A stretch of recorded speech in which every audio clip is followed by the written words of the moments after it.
Welcome everyone to the Voice of Terminus show 82. I'm joined today by, well, hello. Who might you be?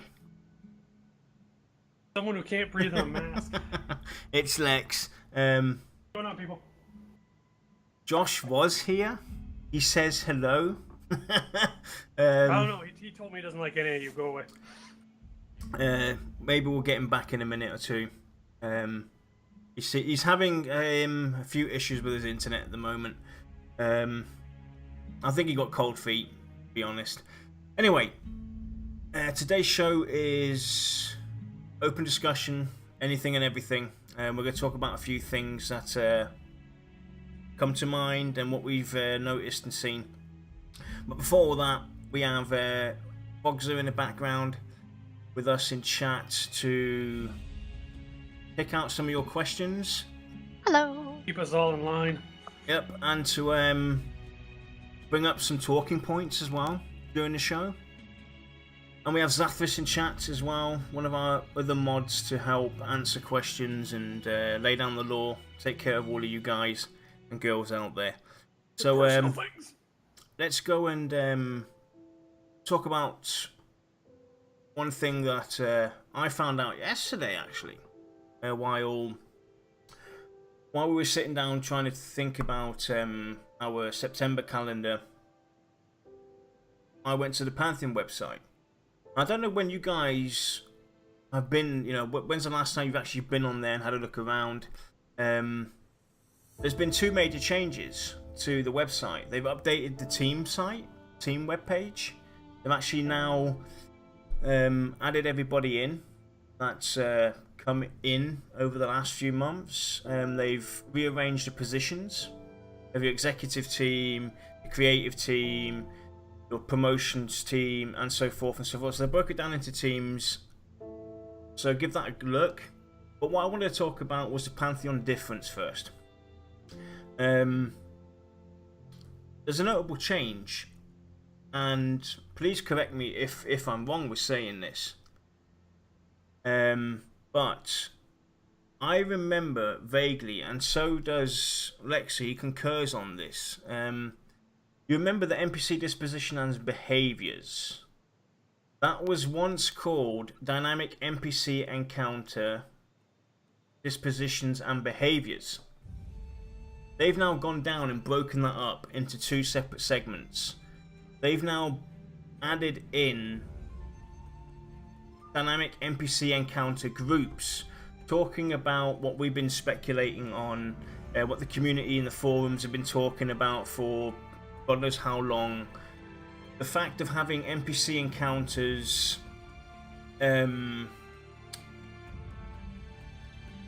trigger zone events or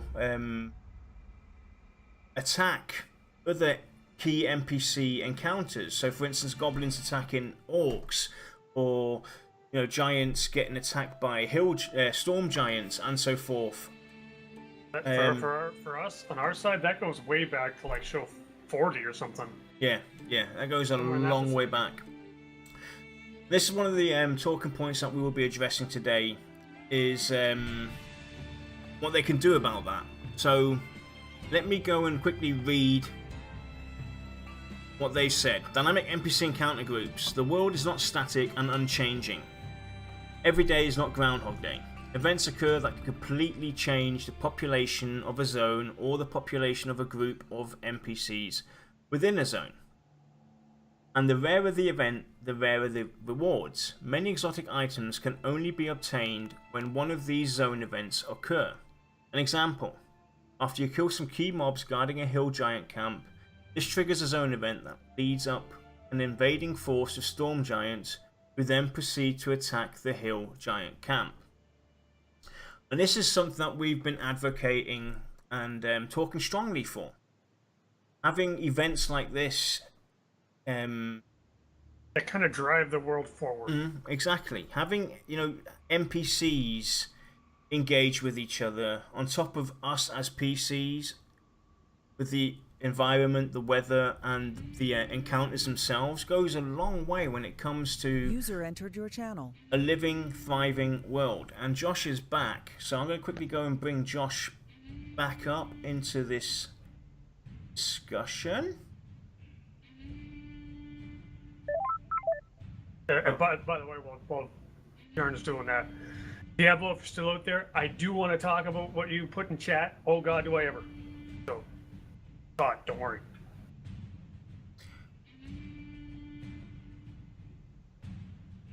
Second. You'll have to excuse me if I'm a little excitable today. I've had a pretty eventful morning. Topping it off with some lecky juice. Alright, looks like he's... Josh, are you there? Yeah, I'm back. But your Skype's not working, right? Yeah. Okay, then how can I get rid of him?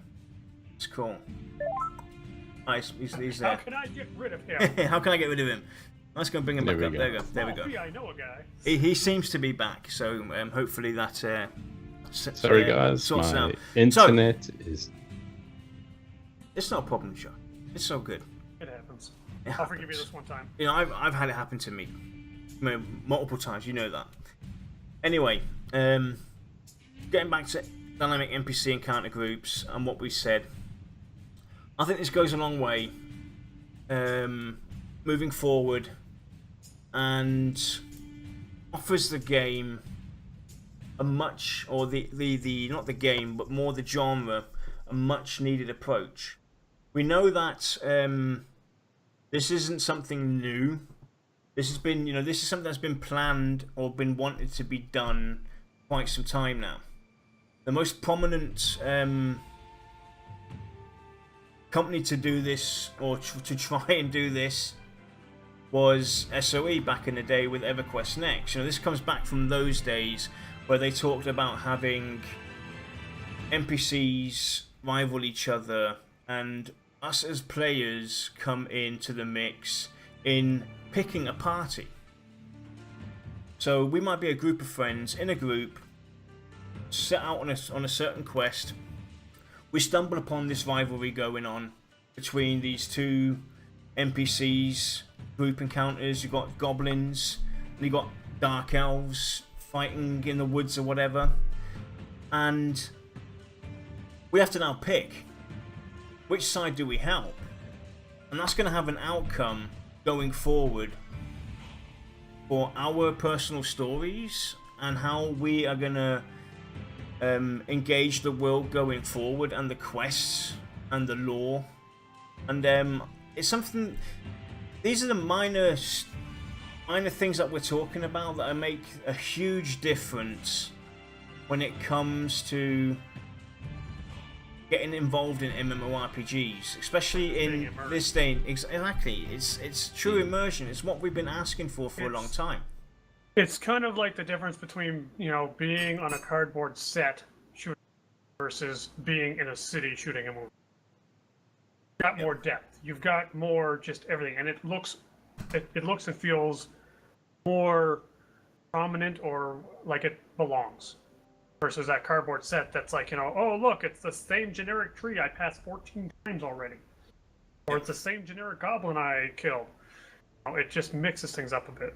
So, one thing that I talked about with Josh before we went live was the effect that the rarer the event, the rarer the rewards. Now, this is a system actually that they can utilize with the approach of dynamic NPC group encounters that makes it an even more challenging game for us as well.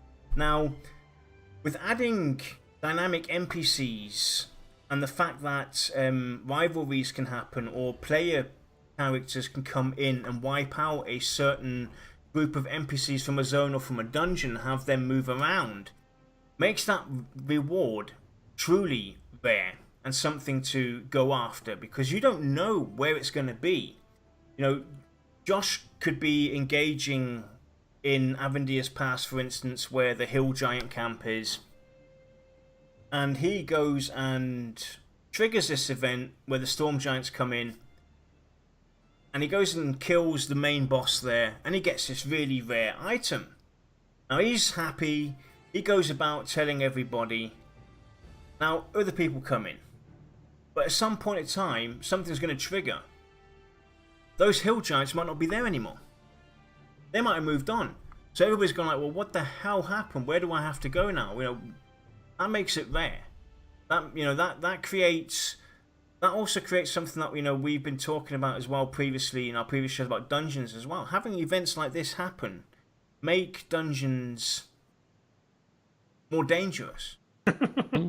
You can go, and it might not just hinge on weapons as well. It could hinge on there could be a shaman within the hill giants, for instance, and he creates some very rare or unique spell that only they can drop during that event, or utilize some weapon that is built uniquely by them. So yeah, I think there's a lot of ways to go. Oh yeah, I mean, if you look at other MMOs, they do have these little like zone events where you take out this group and then this spawns. Now, it's been fine. It's worked fairly well in the past, but like with this whole disposition system, what spawns there, if you can replicate it over and over, you might not get the same group every time. Yep. Which is another layer on top of everything, And then you add the different behaviors. You add how, well, if the giants continually get beat down, they're weaker. Another race moves in. Or maybe they go on the offensive. Who knows? And then you've got it leaves this open space for the developers to do a lot of really fun stuff. And this also adds on to what we talked about during our PvP show. Where we said, having not just a PvP show, I think we talked about this on some other show as well, I can't remember which one it was, but the fact, to get to the point, was with events like this, or this particular mechanic being in-game, makes for a deeper lore, a deeper storytelling for the individual player himself as well, because each server might engage the stories differently. We might not end up attacking the hill giant camp at first and trigger some other event somewhere. So you can relate, or you can add certain triggers to certain NPCs throughout the world that kind of intertwine and intermix with other events, giving each server its own unique way of approaching Terminus, engaging in the world, unlocking certain dungeons or raids or raid encounters. So let's say, for instance, now on server A you have the hill giant camp, but on server B there might be the storm giants already there. Server C might not even have anything there. Now server C goes out somewhere else and engages in swamp goblins that trigger a complete different event or different dungeon or different case of the lore, telling the story from a complete different angle. Whereas the hill giant camp, we got, basically, let's say for instance the hill giant camp is the standard means of going forward, telling the story on the original story. We go through the original concept on server A. Server B has the storm giants there, so they've already kind of shifted the story going forward. So they're going to have a slightly different approach to what we witnessed on server A and server C, mixing it up, making it intriguing and not something easy. It's not going to make life easy on anybody.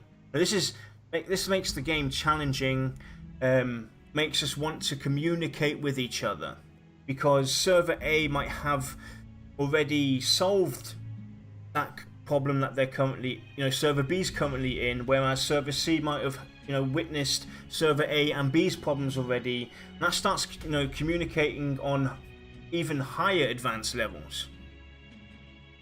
Yeah. So that's another thing to look at as well, and it gives the devs, like Lex said, rightfully so, this gives the devs a huge huge advantage going forward, planning out special events, planning out expansions, planning out that little bit of magic that makes us just go, oh, this is so awesome. I did not expect that to happen.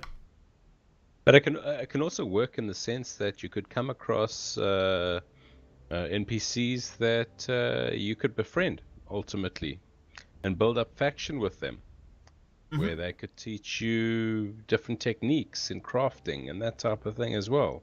Yeah. So it doesn't just have to be enemies that you keep on coming across. It could be a unique set of NPCs that you got to try and win their trust in some way. Yep. And it's a good way to even introduce future content. They can tell stories with this dynamic NPC encounter groups as well, like similar to what other games have done in the past with expansions getting built up. You have to build spires. You have to build the ships to be able to travel from one continent to the other. And so you can do this with this kind of thing. Introduce over time, periodically, create events, trigger events. Let's call them trigger events for the case of the argument, that kind of introduce us into new bits of lore or new parts of the story going forward, without revealing too much or having to put too much strain on the development process going forward, because they can release at their pace, the time how they need it to be or want it to be, without having to worry about, hey, are we going to make this expansion in time or not, or is this the right thing to do? They can do all kinds of weird stuff with this, crazy cool stuff with this approach. For sure. I'll say, being a developer myself, I have always just kind of daydreamed about things that I would put in an MMO.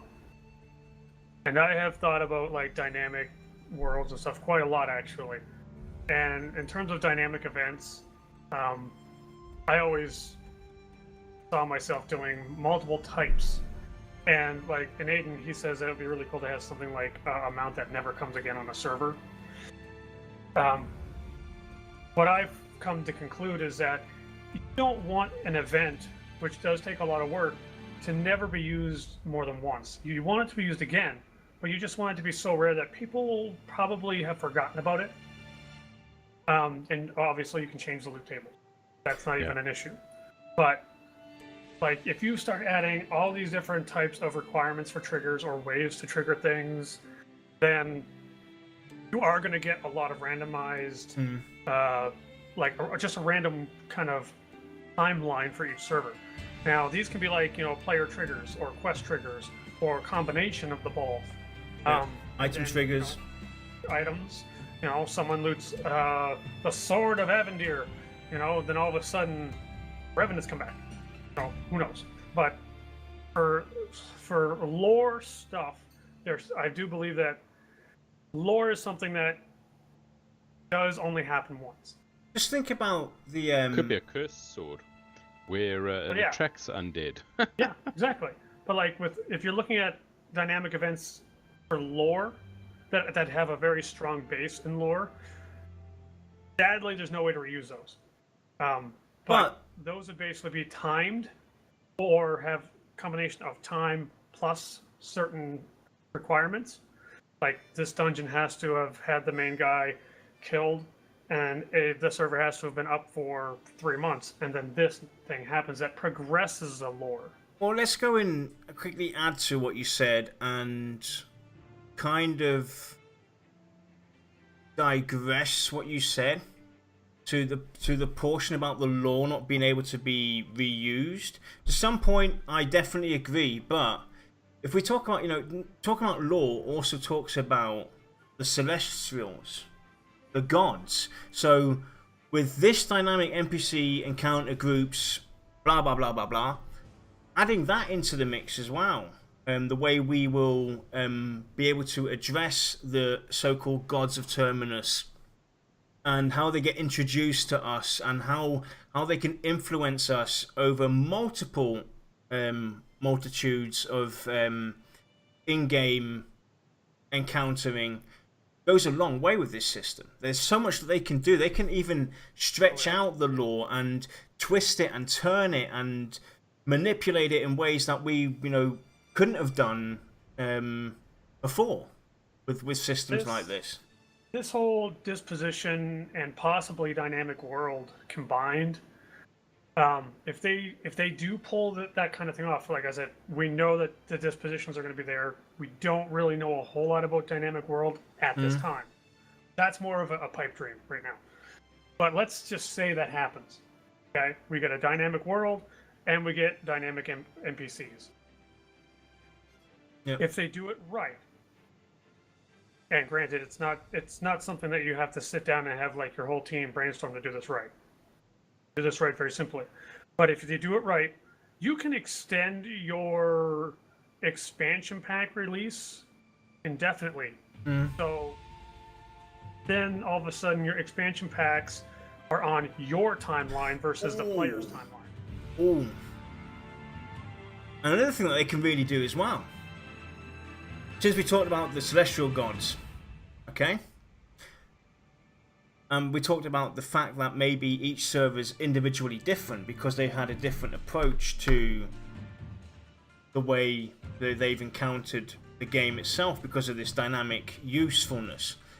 You could have the gods set up in the world, right? They have technically a unique number. Number 1 is so and so. Number 2 is so and so. Number 3 is so and so. Now, server A goes the normal route. From 1 to 2 to 3 to 4, all the way up to 9. Let's just say there's 9 gods, just for the sake of it. 9 gods, 9 races, period. Now, server B has overjumped the hill giants, overjumped the storm giants, and it goes directly to number 3. Now, server C has overjumped all of those, it goes to number 7.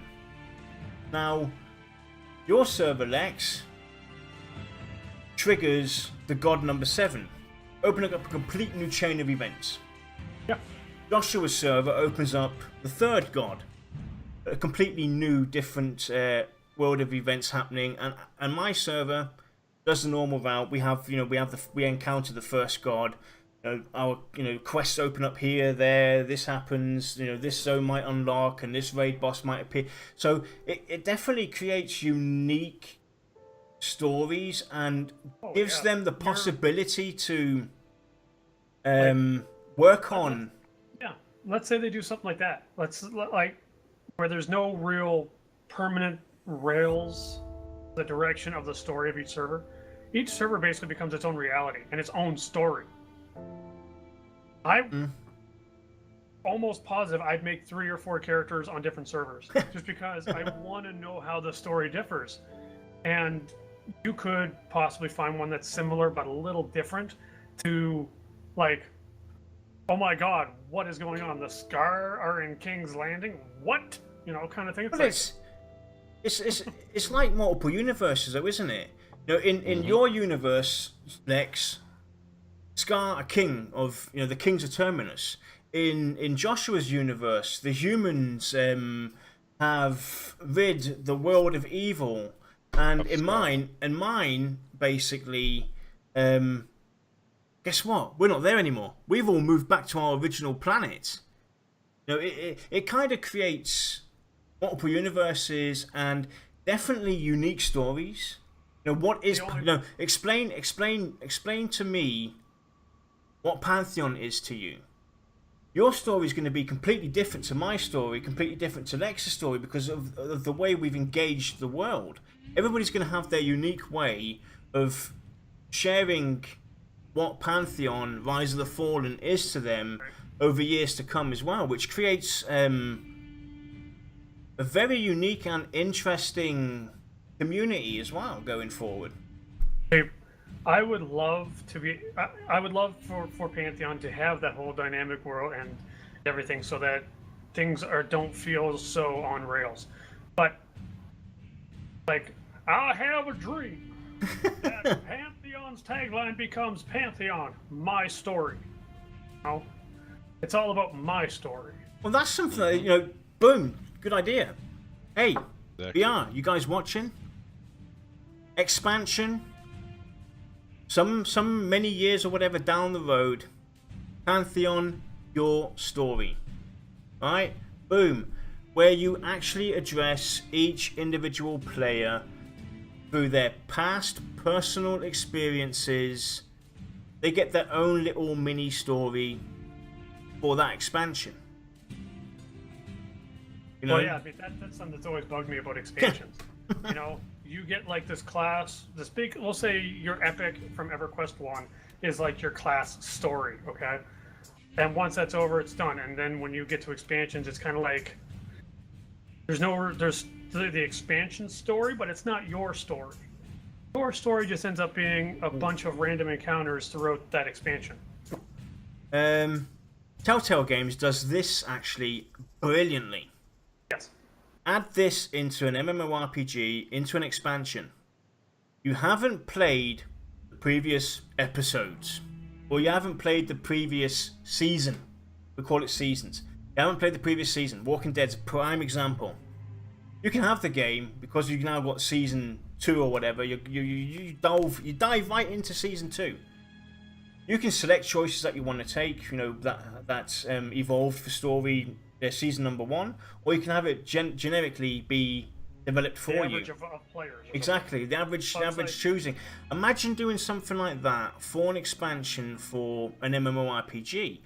Certain players, you know, let's say for instance, now Josh hasn't necessarily fulfilled all the necessary quests or engaged the necessary encounters or dungeons or raid mobs to technically do his Pantheon your story, or to have it, you know, be his true unique story. But because of everybody else doing it and it being an online game, through the average development, he can choose to say, you know, guess what, decide for me, or based on votes or whatever, or you know, choices made, what most people have. These are the, you know, what would you rather do? Would you rather be? And keep in mind, this is just a very general, you know, what if discussion, because there's a lot more issues than just pick it and go. You know, I mean, there's levels, there's equipment, all this other stuff. So we're not even going to bother addressing that, but we do know that would be a major issue. Yeah, we're not. Starts going like, well, that's what Fogs is there for. Yeah. I think you need to put out another disclaimer. I think it's time for one of those. there you go. Okay. just in case, like Lex said, to bunker down on this. It's pure speculation, pure discussion, theory crafting, spitballing ideas on what possibilities are available to us. We're in a time and day and age where technology makes what ifs something very real and easy to achieve. A lot of this stuff that we're talking about, on speculating on and theory crafting with, is actually stuff that can be done if a little bit of time is put into it and a little bit of thought is put into it. Technology is basically limitless at this point in time when it comes to what is possible with the gaming industry. So, you know, bear that in mind. What? You be quiet, you. I'm gonna hit you with a cast iron frying pan. I'm gonna laugh. At the moment, she's too slow to do anything. All of a sudden, ping. Yep. Anyway, well, do you want to add something to this? If we're done with this topic, I want to bring up Diablos. That's what I was about to ask. Yep. Is there anything in chat that we can bring up to move us along? I didn't really see anything. Same. I'm trying to make life a little easier for Froggy. But I think it's pretty safe to move on. That's what I'm saying. Then move on. Bring up the what Diablo said. Trying to find it, are you? Yeah. Sorry, zoned out. Lex. Well, while Lex is looking for that, let me bring up the. Right here. I got it. No, I'm going to finish this now. Yeah. Too late. Last not last Tuesday, the Tuesday before last Tuesday when we did Tavern Talk. We announced that we're going to be doing another contest fairly soon. We haven't, or I'll admit, I haven't been able to jot it down and talk to these guys about what the details are going to be, but we will get that to you. For the contest, we're aiming to launch the contest from the 5th of October onwards till the, give me a second, till the 26th of October is when we'll be launching that contest. It's going to go for about almost a month to give you plenty of time to get it sorted out, but we will have the details for you hopefully within the next 14 days. Next 2 weeks. We'll have the details by you, the latest the 28th for sure, on what we're looking for. There are, to quickly rehash what it's about, we want you to create new assets for us for our streaming layout, our show layout. There are stipulations though, that's why it's taking some time for us to get the information out to you, because we haven't quite finished or discuss what we don't want to do and what we do want to do, or keep and not keep. So we'll have that for you very soon. And I promised you guys the calendar, so I'm going to bring that up to you right now. This is our show calendar for September. Next Thursday we'll be talking about mechanics building outposts, something we've briefly touched on or whispered about in previous shows throughout our existence. Then September 21st we have the PvP, or our second PvP discussion with Faden, the guy we interviewed. That'll be good. That'll be on the 21st. Then obviously Tavern Talk, and then on September 28th, should nothing come in between, we will have our second general discussion for this month. Could opt to a player Q&A just in advance, and yeah, so that's the calendar. I'll put that up on Twitter, Discord, on our website. It's already up, so that's already done. And I will now move over to you now, Lex. You had something for us.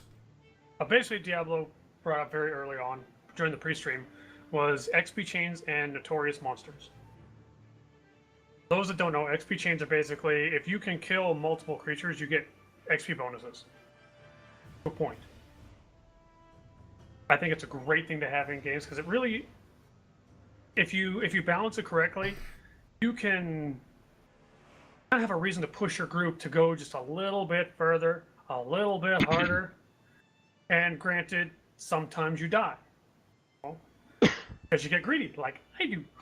Are you talking about XP chaining? XP change for the individual player or as a group? You could do it either way. Yeah. But obviously in a group, or actually group or individual, it would depend on the strength of the monster. Like they would have to fit certain criteria, because you don't want to like all of a sudden start chaining a bunch of really easy monsters to the point where they are giving you a lot more experience than say something your level that's much harder. So obviously there is proper balancing that needs to happen, but I still think it's a great idea to have. Yeah, but it's been done before though, hasn't it? It has. And it has in quite a few games. And I have to I've say, always enjoyed it. I'm different. I never really enjoyed it because of the way it was done. It was from my experience. You know, this is obviously relating to the heroic opportunities in EverQuest 2. You know, that's the main game that I encountered that with. I can't remember Terra Rising having chain events, chain combos. So. They had to some point I think optimal chain events where you basically, if you do that, you should press this to do that. They had combos in some point, but it wasn't towards giving you XP or advantages. Right. I thought they were combos. Yeah, I thought that was poorly done. The heroic opportunity in EverQuest 2. I would definitely favor something like this if it actually made people in the group actually think about what they're doing, Well, because see, it makes sense. Right. Well, here's the thing with XP chaining. It's say you kill as a group, we all kill a monster. It's 100 experience. If we kill another one within 30 seconds, then we might get like a little bonus. So all of a sudden now we're getting 105 experience. Kill another one, and you get another bonus on top of that if it's killed within a certain time limit. Point where you can potentially get a very large bonus for continually pushing forward and doing well together. But as Ogrift has said, this is very dangerous, especially in a game like Pantheon, because there are going to be people like me who will be like, let's go, let's get the high bonus, let's do this thing, you know? Yeah, let's zerg that raid boss. But, I mean, you can get yourself into a bad spot very quickly. But it's actually very rewarding because you have to synergize well with your group, you have to understand your group, you have to work well together, know your limits, and that way, instead of getting 100 XP, then 100 XP, then 100 XP, eventually you're going 100, 105, 110, or sorry, 110, to the point where maybe instead of getting the same amount of experience that would be 100 kills to level, you might be able to get it in 80. The thing is, while that's definitely maybe a nice idea, being a devil's advocate here, that just screams trolling, zerging, potential bullying moving forward, especially for people that are new to the game. Getting into raid forces, getting into groups, because they're gonna be like, you know, you have to know your combos, you have to know this, or you're gonna get trolled because you're, you know, you didn't This happened in Final Fantasy XI, where if you got into a group and you couldn't maintain a high experience bonus, you were the weakest link and you were kicked out. But in that game, the XP bonus is counted for a huge amount of experience, like ridiculous amounts.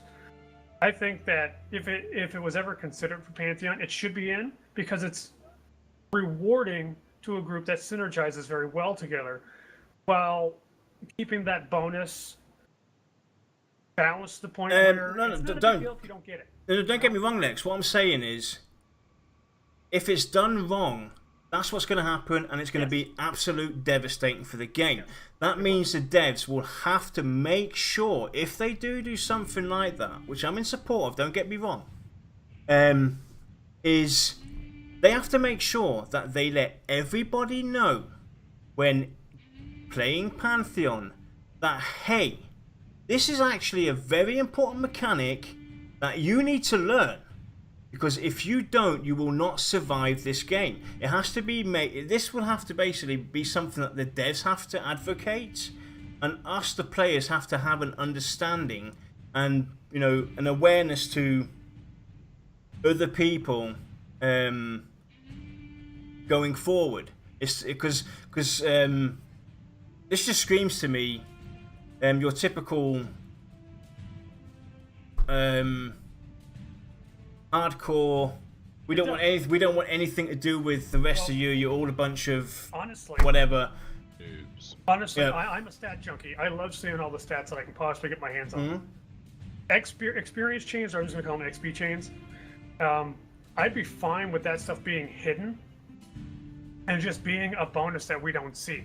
So if you guys do really well and you're killing stuff really, really fast, and it's of your level or higher, they give you a little bonus and you just don't know it, you know? Yeah. Whereas if you're killing stuff slow, you don't get that minuscule bonus. And I mean, actually, thinking back to Terra, they did have that, Lex. Did they? Remember with the boss encounters, when you died, for instance, you had 3 chain events happen. If you survived, if the last person standing in the group survived within that 3-minute time limit, you would get a free res, for instance, or you'd get a damage boost if you were all still alive. They had that in Terra, and you had basically your hitting bonus. You had 21 hit direct hits, 40 direct hits, 50 direct hits, and so on and so on. So they had that at least in Terra as well to some point, which I thought was pretty cool. But like I said, well, I don't want anything like that. Yeah, because that's a major impact on combat. I'm just talking about if you can kill stuff faster, you get a little bit extra experience, and it stacks a little bit. up to, we'll say, 50%. So that if you're killing stuff at a very, very quick rate, means your group's obviously doing well together, you know, and could potentially get a few kills off of your kill number to level. Like, say it takes 100 kills to level, theoretically. Then if you do really well together, you can cut that down to 80, which saves you a little bit of time, but it's still 80 kills takes a long time, you know? Yeah, but is that something that we really want, though, for Pantheon? If you think about what Pantheon's all about in the long run, it's about coming together as a group, not rushing forward to end content, and actually engaging in the world for all it is. Adding stuff like that is kind of like, you know... It's actually a challenge to people to rush to get to the end Exactly. and say, look how quickly I can do it. But that's the challenge of it, to try and make your group work as efficiently as possible. But the key is not to make that kind of experience chaining bonus so important that if you don't get it, you're not welcome in the group. Maybe instead of rather, you know, I would, you know, don't get me wrong, I like the idea, but I wouldn't go with XP. Especially in a game like Pantheon. But what Pantheon is about, a challenging, group-centric, long-thriving, dynamic world where they want us to go out and adventure and see everything. Why not influence other abilities rather than XP? Give us bonuses. Like short duration buffs, maybe? Like maybe a strength buff or a stamina buff? Correct. Or Something like that, or immunity stats. to the environment that you're in. Stat bonuses and stuff like I that. don't think I've ever seen that done before. It would certainly be something that you could play with, because say if you could chain up to 5, then you get a strength boost, or you chain up to 10 and you get a resistance. Who knows, right? Yeah. But it would be very interesting. Again, it's just making those rewards nice to have, but not pivotal to have. Or it could even be a component boost off the monsters, so you're getting more bone or this off them or whatever. Yeah, there's slight increases in drops, maybe things like that. Yeah. I mean, it would be. I'm just saying, like, sometimes you get into these groups that you're all strangers, sometimes you're friends, but you work really well together. Like the puller can't pull singles fast enough, you know, kind of thing. And it would be nice to see some kind of reward, even just a little like pat on the back, you know, hey, you're doing pretty good, keep it up, to that group that's doing so well, because then it kind of gives the people who aren't getting that a reason to kind of improve themselves and kind of figure out how they can be a little more efficient. Yeah. But like I said, it's one of those things where you have to really, really focus on those rewards properly and balance them correctly, so that it ends up rewarding the community versus alienating them. Because what I see being a major conflict to this, with the bonus of, or the reward of giving XP is, that's what people are going to care about, is the XP. They're not going to have a major concern on playing good together. It's still going to be based on, you know, me as an individual, I'm getting my combos right, blah, blah, blah, I'm getting this. But doing it the other way around, where it has an impact for your group going forward, your stats, maybe resist, this, that, and the other, being affected by that, will make you, as an individual and as a group, want to work hard together to maintain this easier approach to the world and all it endeavors and all the danger around it, rather than just giving people a bonus of XP, because that's where the selfishness will automatically take precedent. That's how that's the human nature. It's human nature. I know, but there are ways around that, like, because the way the typical XP chain works is that you kill a mob. Now you have 1 minute to kill another one to get a bonus, you know? And when that one's dead, then you've all of a sudden got 50 seconds. And it just gets harder to the point where it's going to reset no matter what, you know? So it doesn't matter if you get 1 or you get 0 or you get 5, because there is only a maximum amount that you're going to get before it resets anyway. Right? It's just one of those things where it's like, hey, look, cool, we got a little extra. But it's not so important that if your DPS is a little low, or your tank is taking too many heals, so you have to stop and med up, a little more often, that you're not fuming or foaming at the mouth over that, because it's not that big of a deal, you know? It's more, oh, God, I hate to say it, but it's kind of like one of these little feel-good rewards. Because we know Pantheon's going to be very, very challenging, that even this small reward to, say, a newer player could go a long way to retaining them. Whereas older players, such as most of us that are watching now, or coming from like EverQuest and stuff, we don't really care about it. If we get it, cool. If not, whatever. You know? Yeah. I'm looking at it more as a way to retain Don't people get- who are not potentially familiar with the old school mentality. Don't get me wrong. I'm all in favour for it, but I wouldn't necessarily hinge it down to XP rather than actually going and looking at what the game can offer as reward rather than XP, because I don't want to be able to find a way to manipulate my XP going forward. The game's all about challenge. It's about longevity. You know, we're all fed up with rushing to the end game, and it's a word, and again, a word I despise in MMOs is end game. I hate that word. There's no such thing as end game. There is no end game in an MMO, as far as I'm concerned, and it's a mentality we need to get rid of. We need to get rid of that. It is. So but the sad thing with it is, no matter how we do it, if you were to do it with just small, 10-second duration buffs, we'll say as an example, that still indirectly modifies your experience because it helps you kill faster. Not as much as a raw bonus, but it's just one of those things where there's no perfect system. Oh no, definitely not. It's something that VR, should they have any interest in this kind of system, they would have to implement it from the ground up and start very slow to find that nice balance.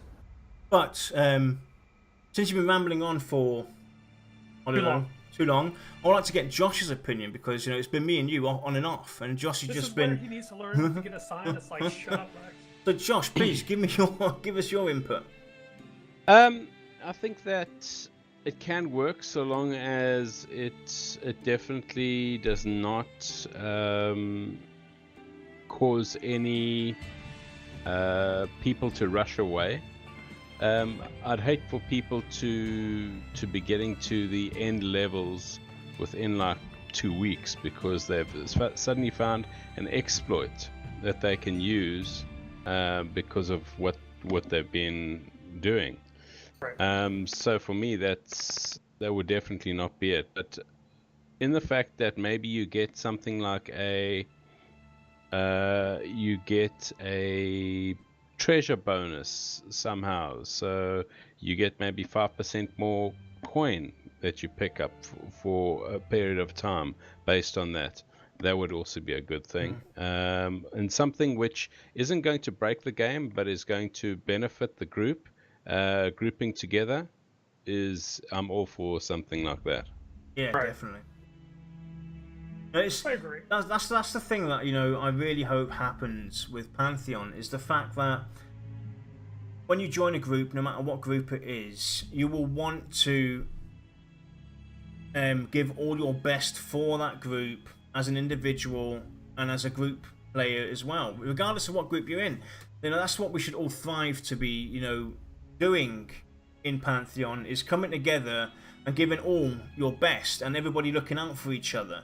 And because I'm on it, I'm gonna be honest, man, I'm fed up with this individual mindset. Every man for himself. Every man for himself. I want to have the most DPS. I want to get the quickest XP. I want to be the first for this. I want to be the mighty god of the game. I'm fed up with this mentality. It's enough is enough, especially in an MMO. An MMO is there. Enjoy it with hundreds of individual people that come together and engage in this world, especially with what they're trying to do. Dynamic world, dynamic NPCs, immersion, weather, environment. I mean, the environment is something that comes into play as well. So far, PvE hasn't been PvE in any MMO since the dawn of MMOs. Player versus environment. No, it's never been like that. It's been player versus NPC encounters. The environment played a very minimal role until 2014, when SOE, Visionary Realms all came out and started talking about possibilities of having dynamic worlds and having weather affect you, and the environment play a role, where you have maybe sinking sand in a swamp, or you have sandstorms that affect you. Acclimation system is just a prime example. That's the environment affecting me. That's PvE. We're now in a amazing time, and if we as players aren't careful, we might miss it. If we push for the wrong things going forward and keep a mindset of 20 years ago, how MMOs are, we're going to miss out on a huge opportunity going forward and redefining what PvE actually is, and actually making a true PvE experience. But so far it hasn't been done. It's now getting done with all of this, that the Pantheon differences, or even other games are doing. Intrepid Studios, what they have planned as well. You know, those are the two companies basically moving it forward in the direction it needs to go. And we have to support that as well. So, you know, a little bit of a goodwill rant, I'll say, coming out there from me. My passion. It's actually not coming out of my mouth for a change. Mm. To stay close to the XP chaining topic, but on different, how do you guys feel about skill chaining?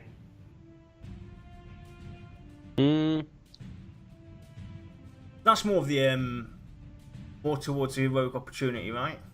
Yeah, that's more coordination between group members for an added buff or bonus damage or the like. Okay, so on that topic, I hated it because it was done wrong again. Hey, you hated it in EQ too. Exactly, in EQ2 I definitely hated it because it made no sense. It was you had 6, I think it was 6 different symbols you could, 6 different classes you could basically react to. The maximum you could always do was 4. If you were lucky, you got 5 once in a lifetime, or 6. It was a one-time thing, because it was never figured out how to do it properly and who has to trigger what.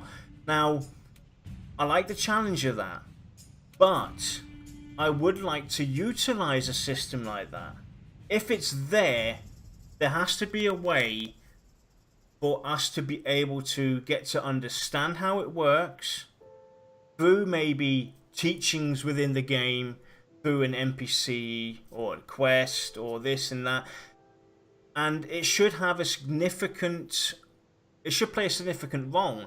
And thinking about that, we already have it in Pantheon. The coloured mana system.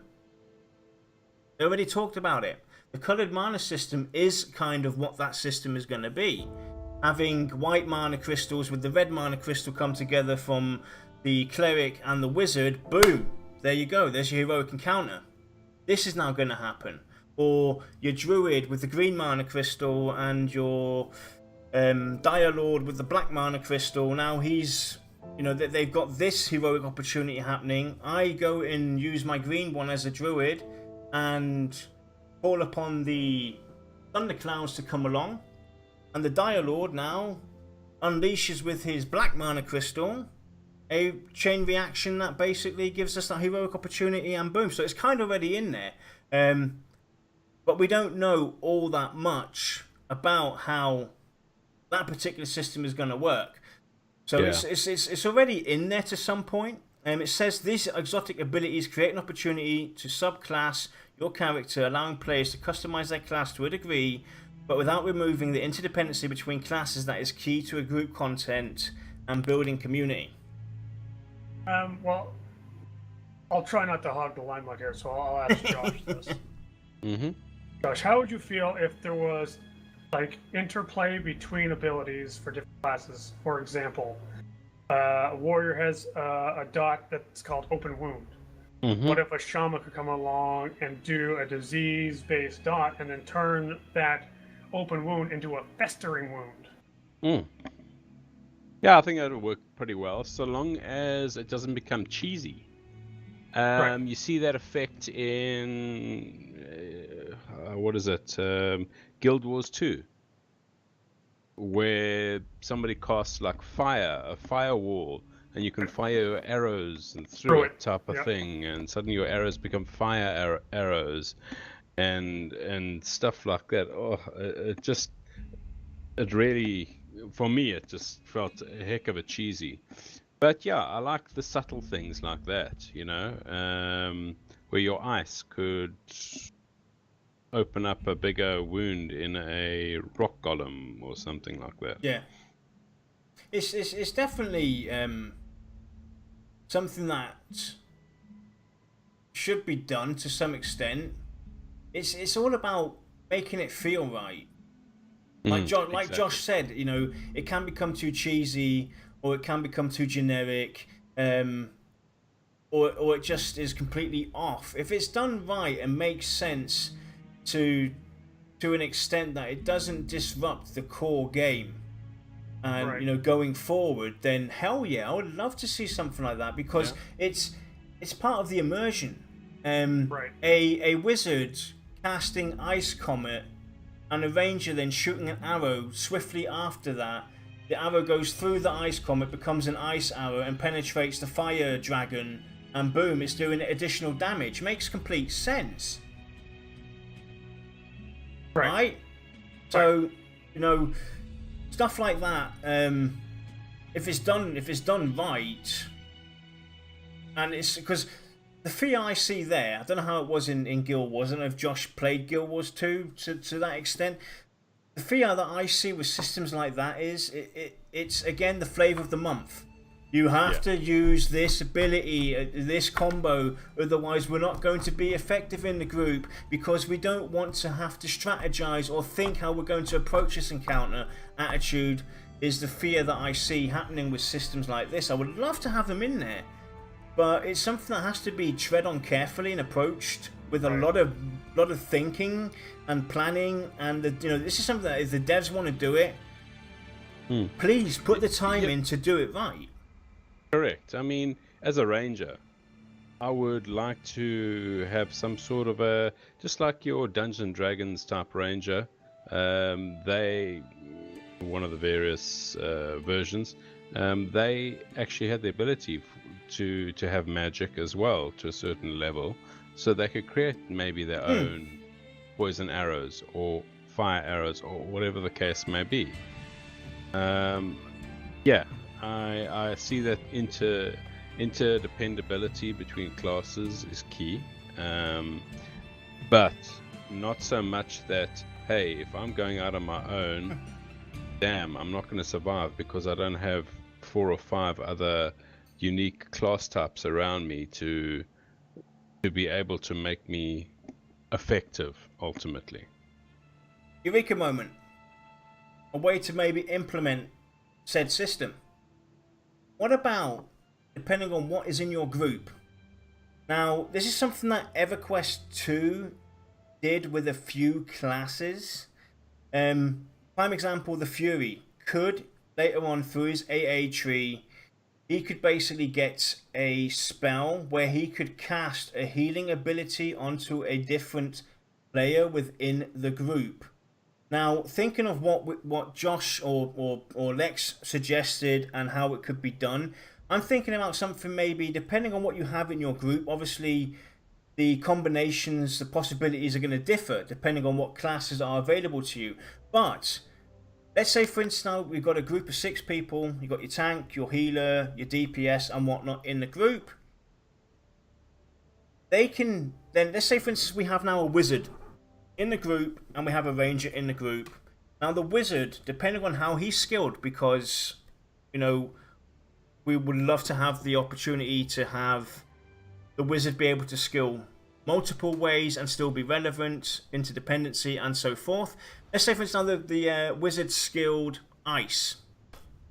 Now he touches the ranger, or basically casts a spell for the ranger onto the ranger. It's a buff of some sort, where he has an additional 1 or 2 spells that now create ice arrows or ice damage spells, or he takes, like for instance, the Dire Lord can maybe cast poison onto the ranger, or the rogue can cast a penetration spell onto the ranger. So this is just an example. So now we might have invisible encounters, or ghostly encounters where arrows make no sense, but because he has a rogue in the group and he's cast his spell onto the ranger, he can now penetrate through spirits because of the rogue stealth ability. Stuff like that, maybe approaching it that way through individual classes being able to cast on certain other classes their archetype abilities, so poison, ice, fire, physical damage, you name it. Maybe that's a way to get around it and make it something that could work without exploiting too much and making it too easy. It's like I look at all these different MMOs and I see the ones that do combos and skill interactivity. Now there's the active one, which is like EverQuest 2's combo system, where you actually have a very limited time window to activate an ability. Active. You've got interactive combos, which are Guild Wars 2, Elder Scrolls Online, where the window is quite a bit wider, but the skills technically interact with each other, not one after the other like a chain. Interactive. And then there's a passive one that I've never seen used before.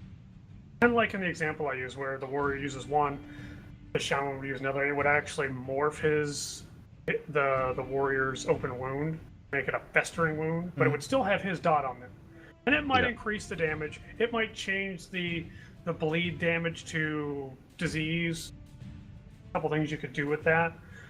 I would love passive skill interactivity. Yeah. Because it's something where it's like, as long as it makes sense. I mean, you're not going to do open wound, cast a fireball, and all of a sudden you have a flaming wound. Obviously. Technically, yeah, it's a wound and it's on fire. Well, basically that. But I mean, an open wound, disease, festering, that kind of makes sense to me. If they had other stuff like that, it would be one of those like almost novelty moments when you realize what happened. Like, how did he get this? And then all of a sudden the warrior's saying, I don't know, I used open wound and now it's called festering wound. I was like, oh my god.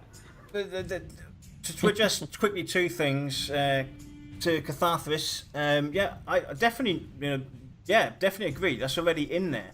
This is just adding more depth towards the interdependency.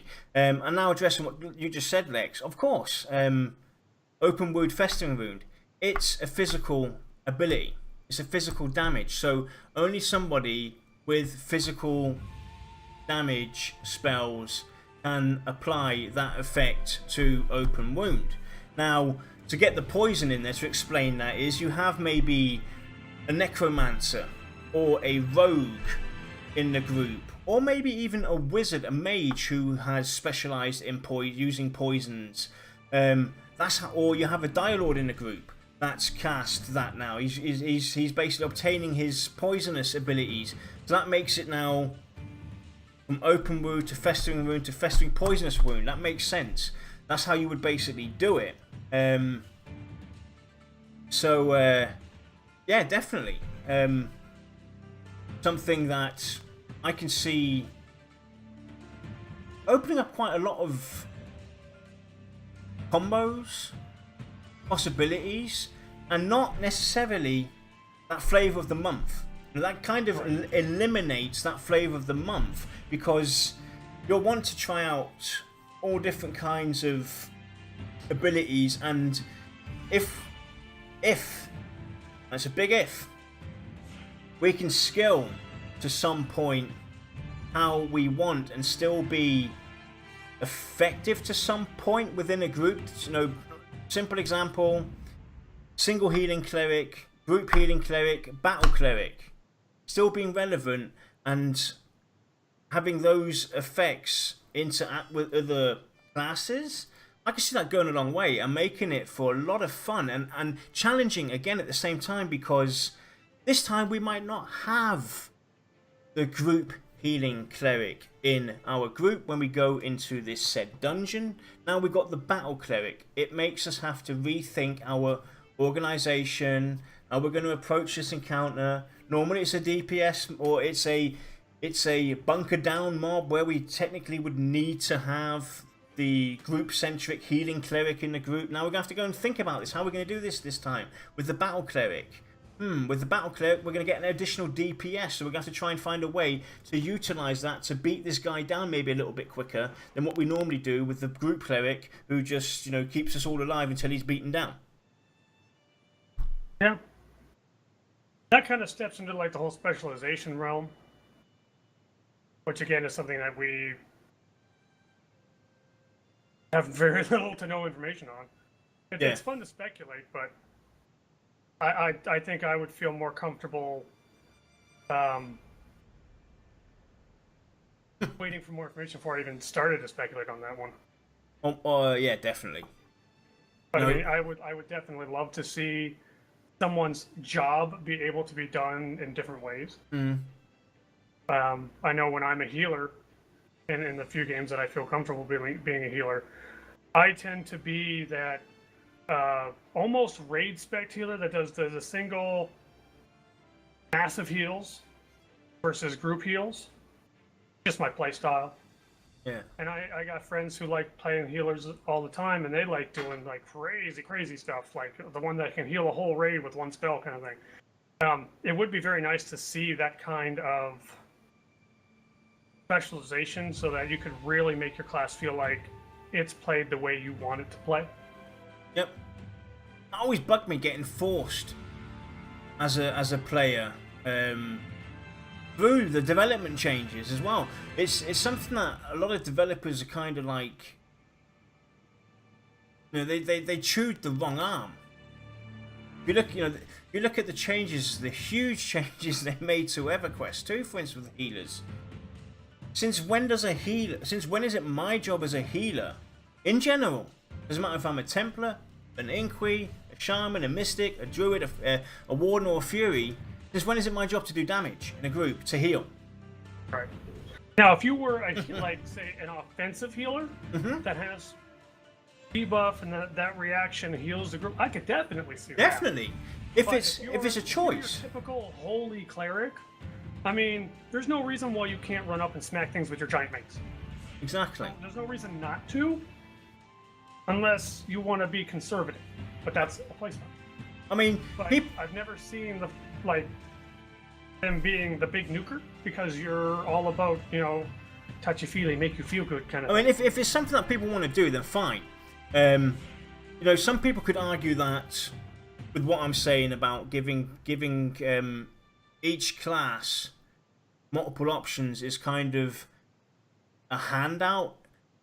It might sound like that or feel like that at first, but it's not. It's more about creating more options, more diversity, more dynamic approach, more in-depth interdependency towards how we interpret the group, how we engage in the world.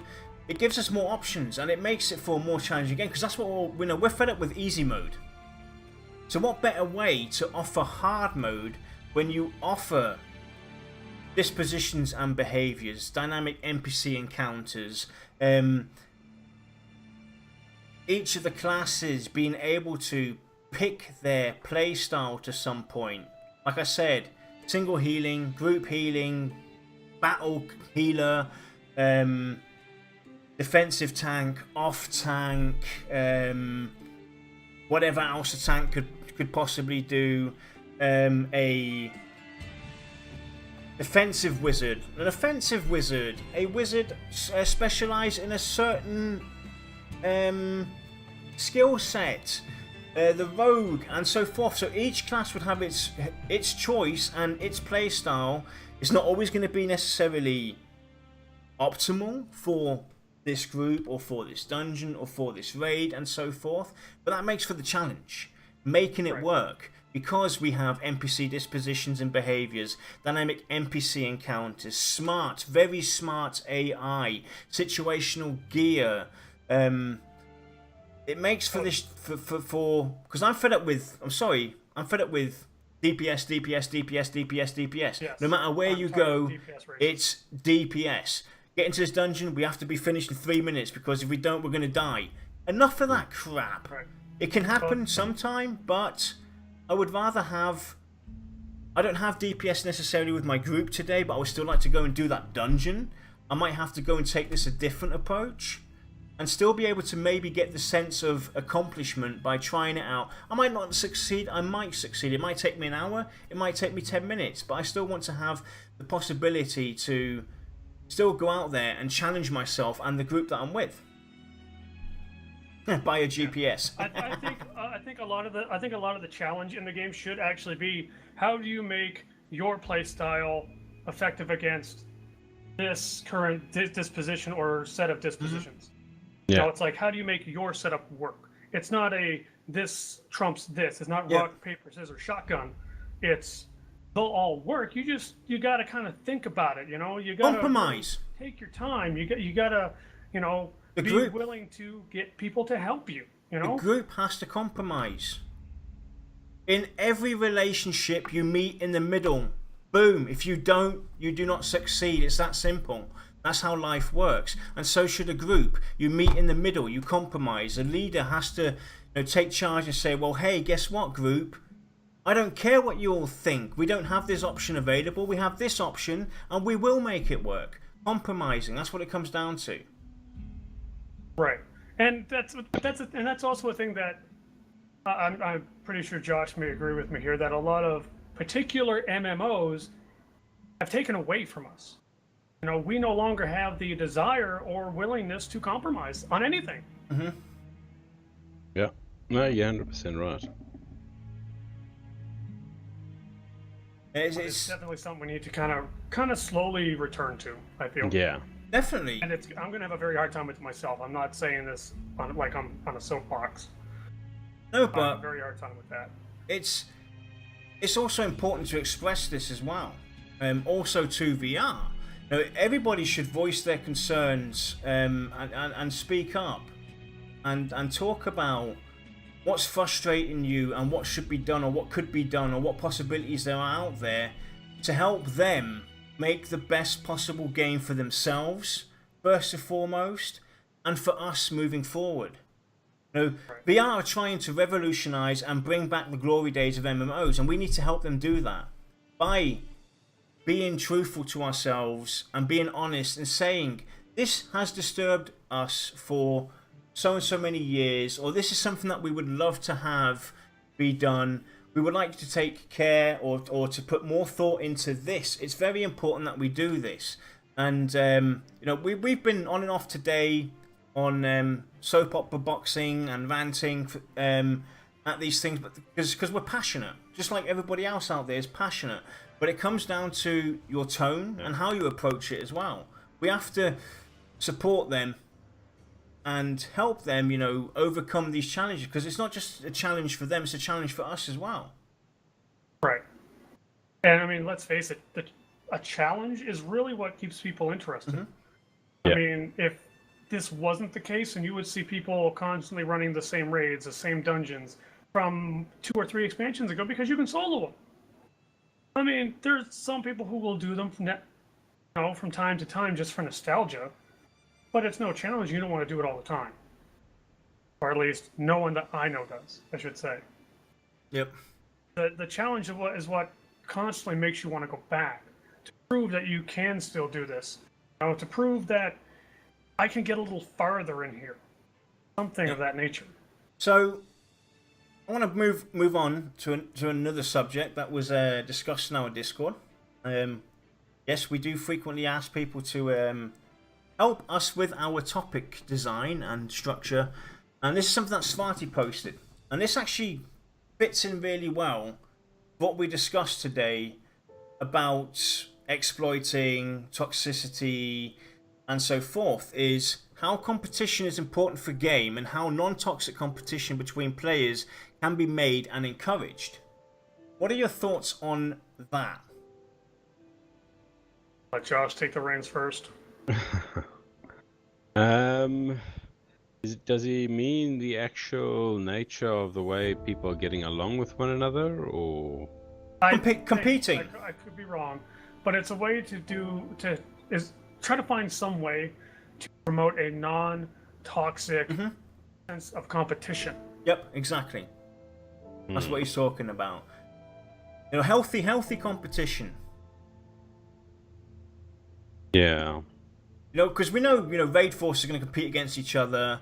Right. First to complete the whole entire raid zones. The first person to get to max level, the first person to get his epic. You know, there's always that sense of competition. You always compare yourself to your other class counterpart, and so forth. But and a lot of times there's a toxic behavior, a more self-centered interest behind it. It's not a healthy competition. It's more of a envy. You're envious, spiteful towards that other person. And teams will also do it and crowd out other people from getting the road. So how could you bring that in to a more healthy, non-toxic? First off, hats off to Sparty, because this is a hell of a good question. Yeah, it is. And it's a tough one. It is. It's probably the toughest one we've ever had. Yeah, I definitely think that as much as people do like to have achievements in the game that they try and go for and gun for, I know WoW has mastered that system of having 1,000,001 achievements you can get, type of thing. It does bring in an unhealthy way of people gaming. Yeah, it's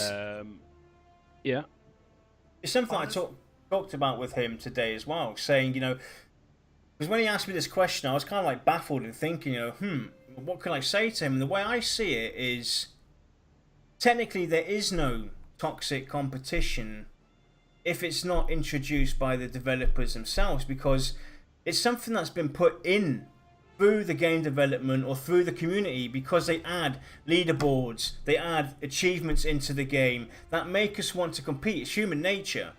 So the more interesting thing to approach is, how can we get healthy competition into the game without the human sacrifice of being toxic, through game mechanics that are available to the game that give a nice, healthy sense of competition. If you get what I'm trying to say there. The only thing I'm going to disagree with that you said is that the developers part creating toxic competition. And I'll give an example to kind of back this up a little bit. After my first retirement of EverQuest and I came back, I went to a different server. They used a forum, as Darkbow said, they used a forum to schedule certain raid instances. That did work good if you were in the top 5. But when it was lower end instances, it wasn't that big of a deal, simply because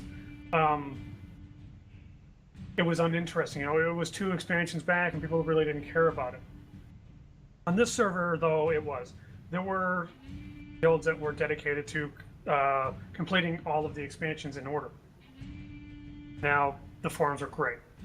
There was actually an enforcement guild, or actually I think it was 2 of the top guilds actually came together as an enforcer, where if, say, I was scheduled for Zone A with my raid, and then another raid came in, what ended up happening is these enforcers would come in and clear the whole place out.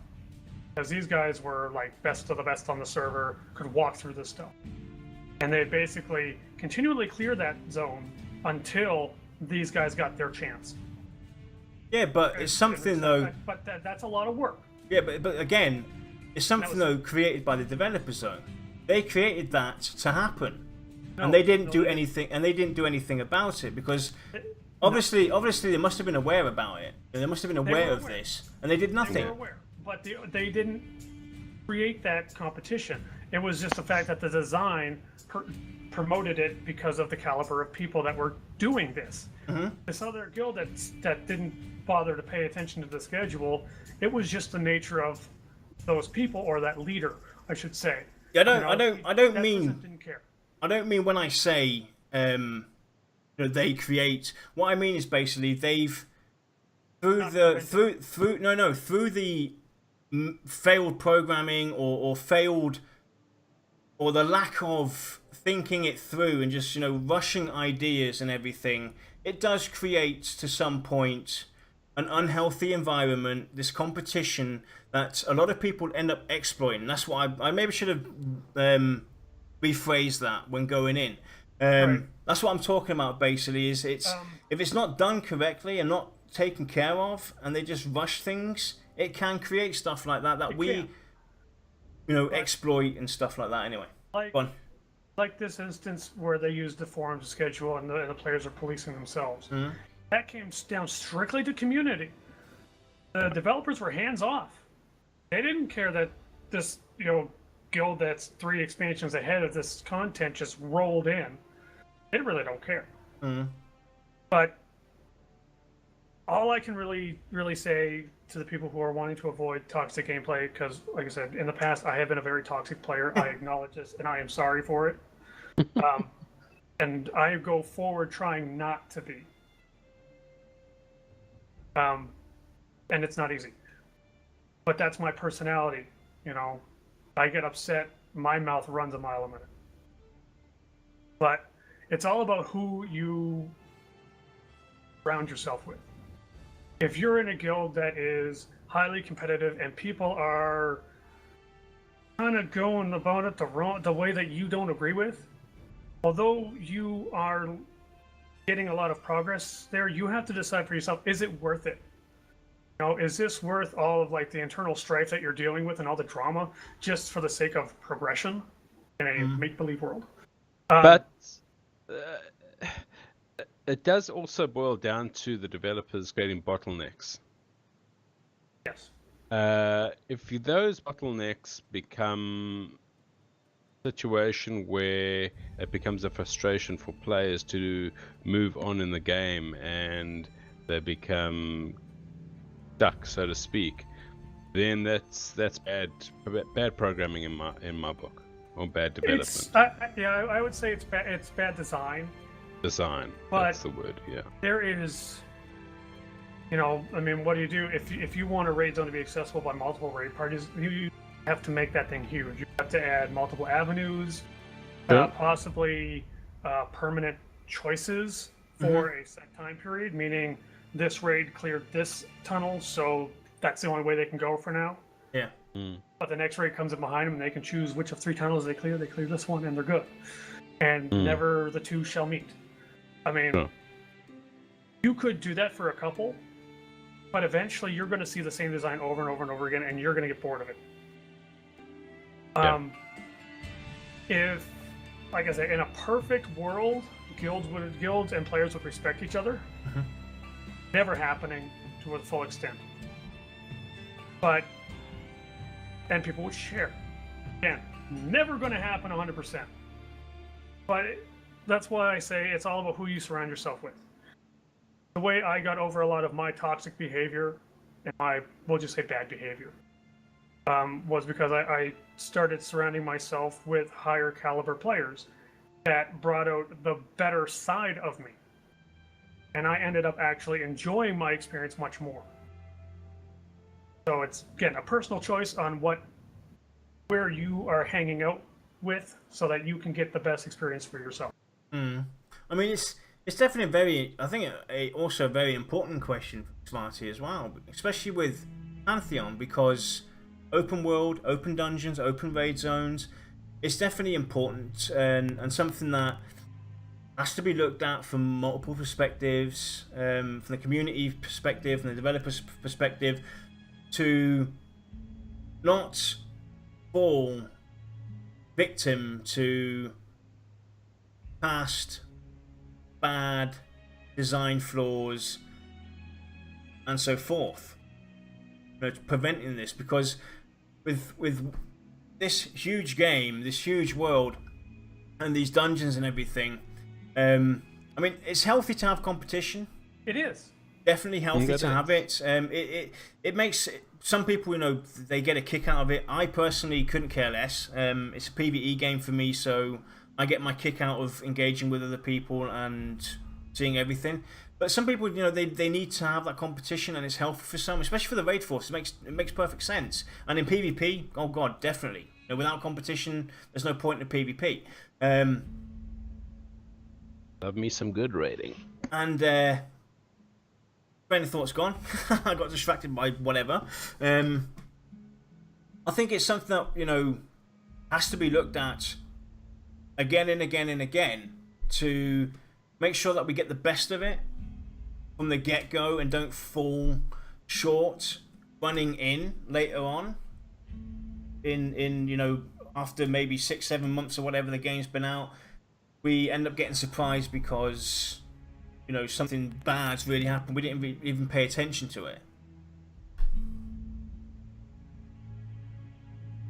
Next, you there? I'm just answering something in chat here. Go ahead. No, I'm just. I lost my train of thought, so I was kind of hoping you would jump in and take over. Okay, instead of typing this out, I will just go ahead and say it. Because we had a question here if they can play the game yet. Most MMORPGs take 6 years to develop, and that's usually you know, you usually get 3 years or so behind closed doors where you don't even know it's being developed. Pantheon has, some may say, done the bad choice of announcing their game from like day one. Day one, yeah. So it does make it feel longer than it is, but it is making tremendous progress. Trust me, we're all just itching to get our hands on that game. Just be patient is all I can hope for. But it is coming out. It is not vaporware. So fingers crossed that they can kind of make some good leaps in progress. Oh, definitely. So maybe this is something that we can even do a separate show on, is competition. And, you know, it's definitely a touchy subject because for some, said behavior is toxic. For others, it's not. There's definitely a touchier subject, but I think it's worth exploring and maybe doing a separate topic in itself to talk about competition, toxic competition, bad competition, and what we can do as a community, what the developers can do as developers, and what we can do as an entire community together to help promote a healthy, positive atmosphere when it comes to competition, rather than failing to address that. Especially when you look at it with the younger generation of gamers, what Brad talked about at DevCon.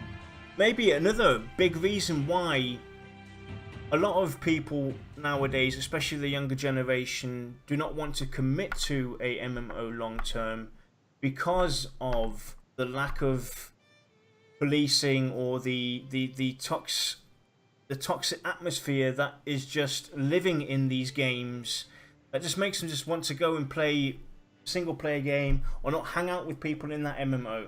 Maybe, you know, that's part of the big reason why people do not want to commit anymore. So I think we'll do a separate show on that. I'm going to admit, so. I am of that camp. I was on the fence Pantheon for a very long time. But because MMOs have done a lot of good and a lot of bad for me. Well, they're good because, I mean, I used to just kind of stick to myself, never had any friends. Now I got tons of people I've never even met. I'm having great conversations with. You know? So they've done good things, but they've also done bad because all of the recent MMO releases have,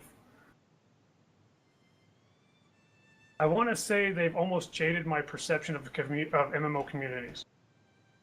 Where you can't ask a simple question anymore. And expect anybody to take 2 seconds to help you. Yeah.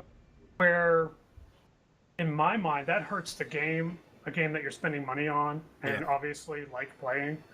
But that's a whole other story. I am not getting on the soapbox. I mean, They heard already. quick adjust Kath as well. He's absolutely right. It always sort of depends on the community and its players. does. And that's one thing we can all give credit to.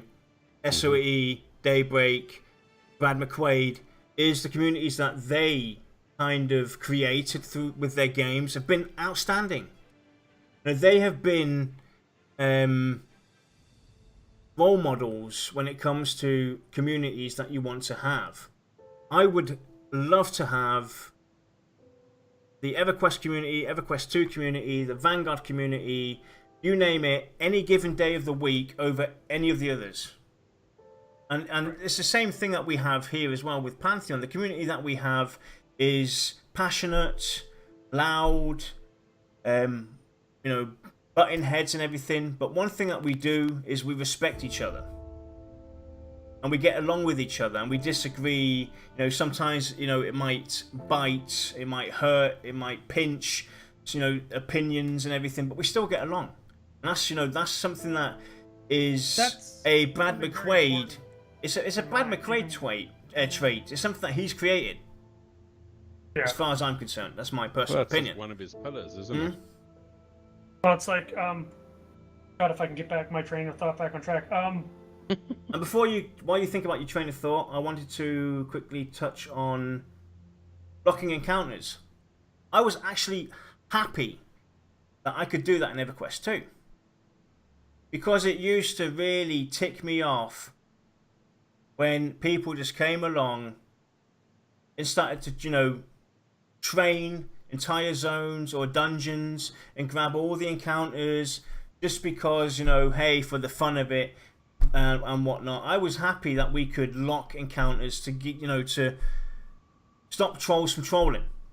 It kind of, helped in that sense in that game to be able to lock encounters. Because there's nothing more, and I just really pee me off in World of Warcraft, is whoever got the most DPS on the mob, even though I pulled it first, gets the reward. So if I've engaged that encounter, I beat him down to 51%, and some troll comes along and starts whack-a-moling him and beats him down the rest of the 51%, he got the reward. That used to tick me off. That's got nothing to do with healthy competition. That's silly programming.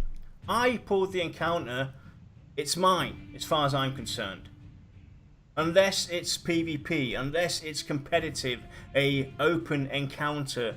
But normal quest mobs and stuff like that, first come, first serve, period. Why should somebody else get the reward? I've always been a firm believer of, if it's a quest mob, say, kill Joe, right? Now, if I help, I should get credit, if it's mine or not. I've been a firm believer that if I helped, I get credit. I helped kill him. But you have to do a certain amount of help.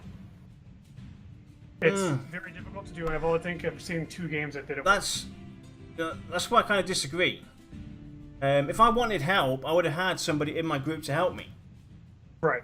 That's where I, that's what I draw. That's where I get my competitiveness, my snarkiness. You guys know that. For me, I hated getting free. I hated getting free buffs from people. It used to drive me up the wall. If I wanted a buff from you, mate, I would have asked you for it. I would have put you in my group. That's and the same with encounters. This is my nemesis. That's my personal nemesis. Just for everybody out there, side bit. That's my nemesis. I used to hate that. Yawn when you see him in game. Be fair though, there are some people who are relatively new to games. Some people are shy, but they do very much appreciate those buffs, because I don't want to discourage people from drive-by buffing. That actually helps the community, especially when you're doing it in low-level areas.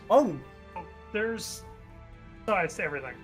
Oh, don't get me wrong. It's perfectly fine having it, but if I could have one thing to add to that, is let me tick accepting that or not. Yeah, agreed. Or interact with the person, ask them.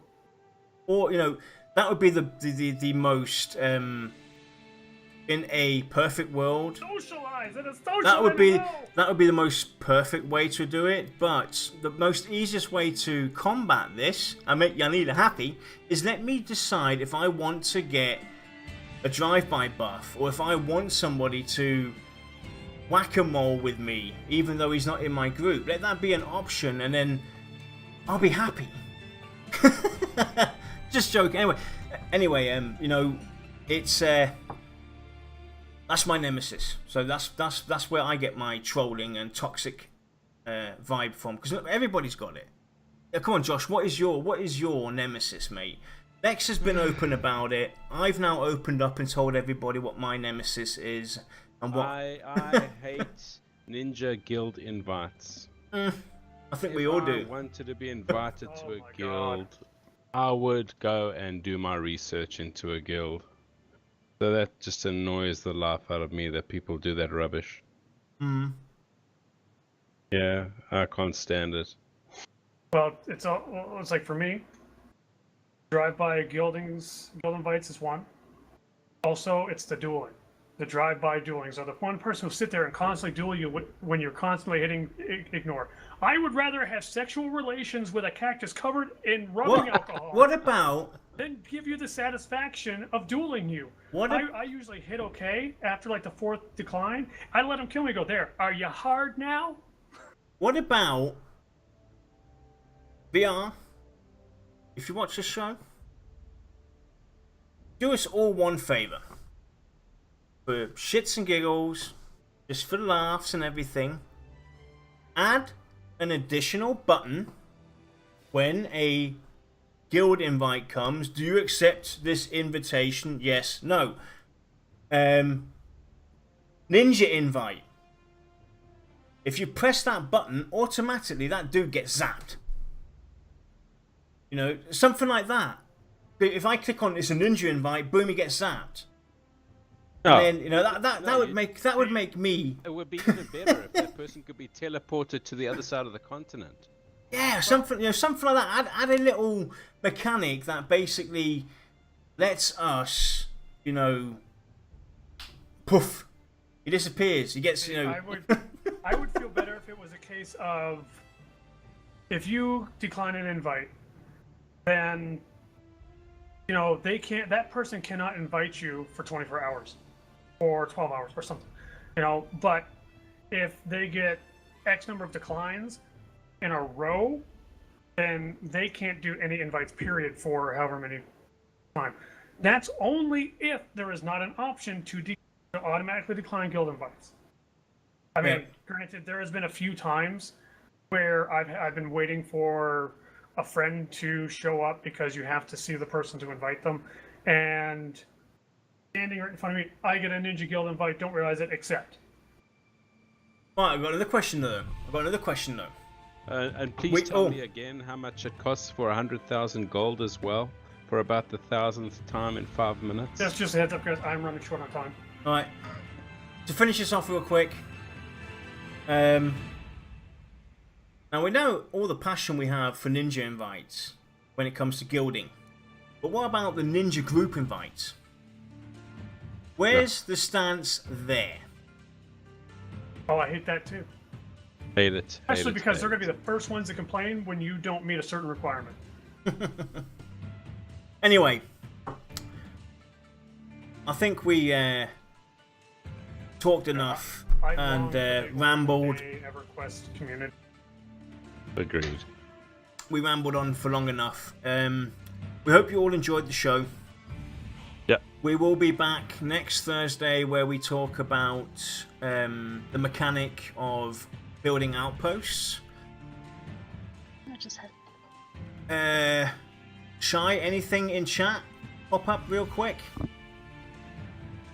Yeah. Can you hear me okay? Mm-hmm. Yep. Oh, good. Pretty much, there's just a few little things. Ian Dend mentioned that he'd like to see events that only happened once. And then maybe in 2 years would be like, oh, I got this really cool item from this event. Maybe a cool mount that you never, ever get again in the game. Mm-hmm. Yeah. Oh, definitely. You know, I think we already touched on it slightly. Yeah, we touched on that slightly. I mean, we've talked about this multiple times. Having... It's about storytelling, about memories. You know, certain things should happen once, because that, you know, that makes it more interesting and gives us as individuals great ways to interact with outsiders and tell them about Pantheon and what makes it great, and also, you know, to interact with your fellow guildies, your fellow community members, and tell them about things that they missed while they went on leave or decided to take a time out from the game. Not every experience should be the same. You know, I wake up in the morning, and you guys, it's still nighttime. So why should it be the same in the game? It should be different for everybody. And in addition to that, Enid also mentioned that what about mounts? What classes do you think a mount should go to? Like maybe elves having elk, for instance. We touched on that too when we were doing racial ones. Doing our racial shows, we were thinking about the types of mounts that would be. Well, it's definitely, you know, like I said, we touched on it, but it's not really.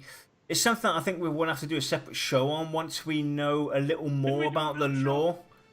I can't remember. I don't think we touched on it. We touched on it, but we never did. Especially around the various graphical situations with the pets and things like that as well. But once we know more about what mounts are, because there's currently a major discussion going on in the forums, flying mounts, yes, no, and so forth, and there's no clear definitive in which direction, you know, VR definitely want to go. So once we know more on that, then we can maybe do a show on mounts and what possibilities there may be to us. And we talked about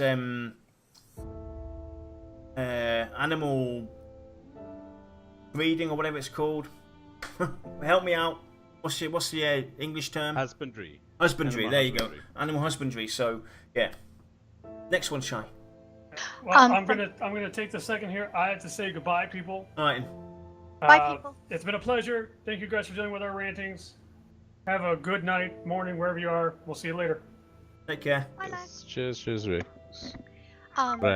Bonkers 2544 mentioned User disconnected from your maybe channel. make the experience bonus based on something else. Every 10 kills with no deaths possibly could get a bigger bonus on the 11th. That way nobody's trying to rush through anything while encouraging the group to be as efficient as possible. Can you say that again, please? I had to rearrange Josh's face. Okay. Bunkers 2544 said, maybe we could make the experience bonus based on something else. Every 10 kills with no deaths can get a bigger bonus on the 11th kill. That way, no one is trying to rush through anything while encouraging the group to be as efficient as possible. Again, I was still distracted. Please repeat that a final time. I'm listening. Are you ready this time? Yes, I'm ready. Okay. Bonkers 2544 mentioned, maybe make the experience bonus based on something else. Every 10 kills with no deaths can maybe get a bigger bonus on the 11th kill. Yes. I that remember way this no one. one is trying to rush through anything while encouraging the group to be as efficient as possible. I just want to say, I heard you the first time. I just loved you saying his name. No, yeah, definitely. You want me to say it again? No. No. Awesome, no. Yeah, no, I think it's a great Bonkers idea. 2544. There you go. I think it's a great idea. I think that I saw that, Cat. I saw that. a little bit extra at the end of a 10th kill will also go down nicely. There's you know, There's various ways. Don't get me wrong. The optimal outcome, basically, for this situation, is to have maybe a healthy mix of possibilities. Maybe for some certain zone you get XP, maybe for some other zone you get XP after the 10th kill, maybe for the other one you get maybe an environmental bonus, for the other one you get a stat bonus, so kind of mix it up. You know, that's But it what... also keeps, it just keeps your group on its toes as Yes. to what they might be able to get. Exactly. So it keeps it interesting and alive. Exactly. It gives you variance, it gives you different possibilities. You might not want to go into, because all you ever hear is XP grinding.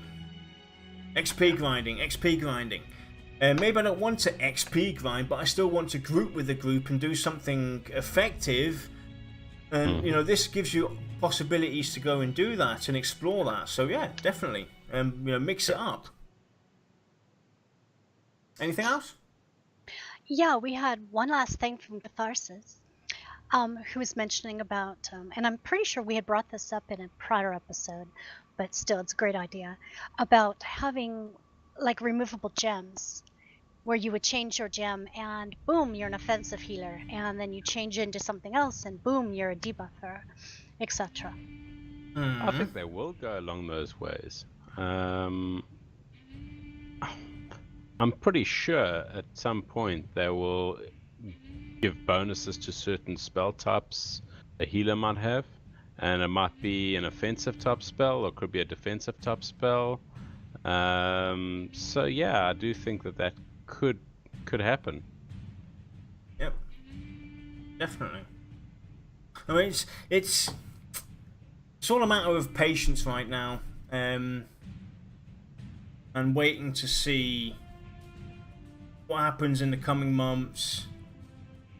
Because, you know, a lot of stuff is at the moment speculation or wishful thinking, not set in stone, still being worked on. So it's I think I think we all just can't wait to finally get in there and see it for ourselves. And you know I can't wait, because I'm definitely getting to a point where I'm having trouble coming up with ideas for shows, but I do not want to stop doing this show. You know what I mean? I really do enjoy doing this, and it would be nice to have a burst of information. Yeah, it definitely would be nice to have something happen that we can actually talk about that is maybe science and fact, and give us more to do. Exactly. So if we are there, if you have anything coming, it can't come quick enough. Exactly. Anyway, just as a side note, I already mentioned what next Thursday's show is going to be, but I have a side project going that you will see on this show happen. It's called VoT Network Workspaces, and at the moment I'm enjoying myself trying to build or recreate assets from the screenshots, and I like to have you guys judge me, or give me some critique my work. Josh has seen this already. I thought I'd just share it with you guys. Trying to build Wild's End Temple. I've got quite a lot done. A lot more to done to than what is on screen right now. But what do you think? Want me to carry on doing stuff like this? Anybody interested in seeing stuff like that?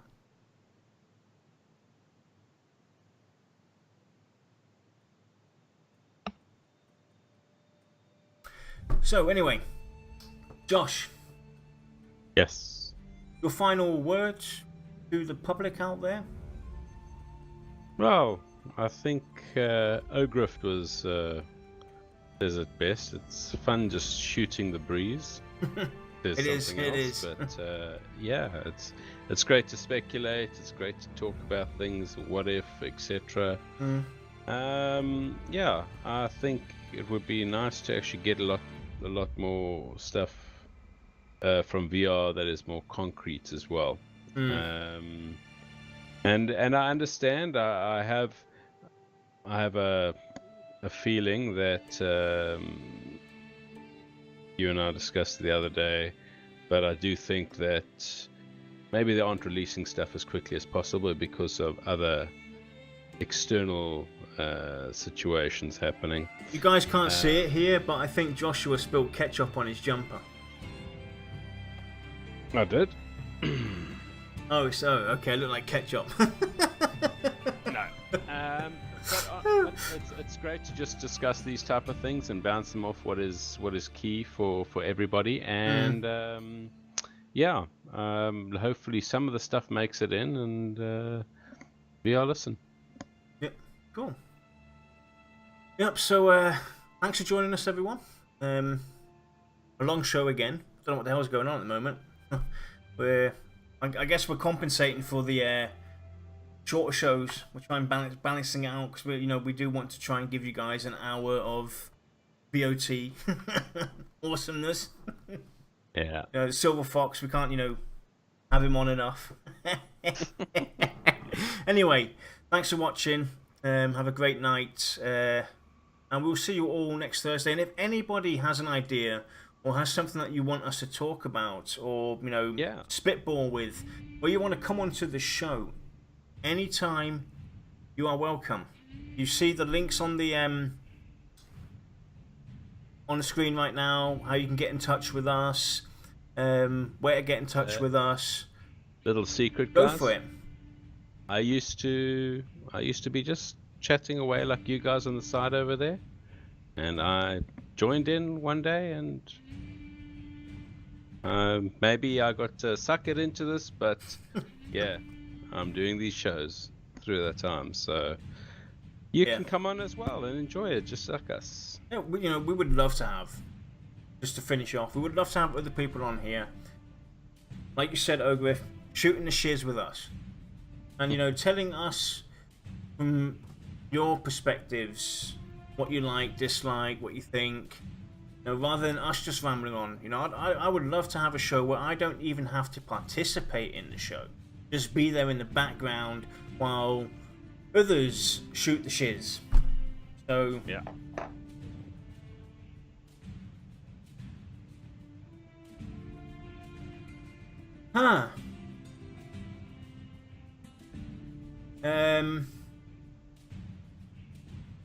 Did I ask Brad if we will get more info soon?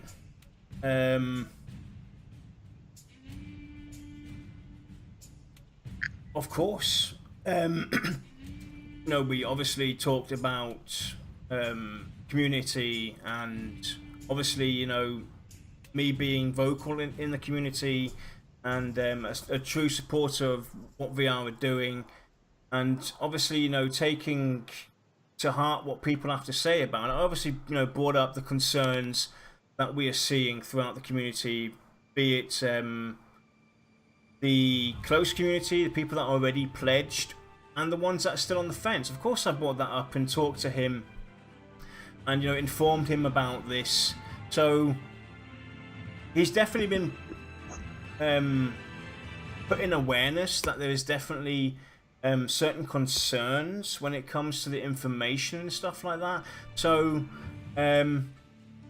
he knows about, at least he knows that there's a need for info on a broader perspective, and so I basically passed that info onto VR. I didn't ask him if we will get anything soon, but I let him know that there's definitely a development throughout the community, close and far, and we'll see what VR do with that. So yeah.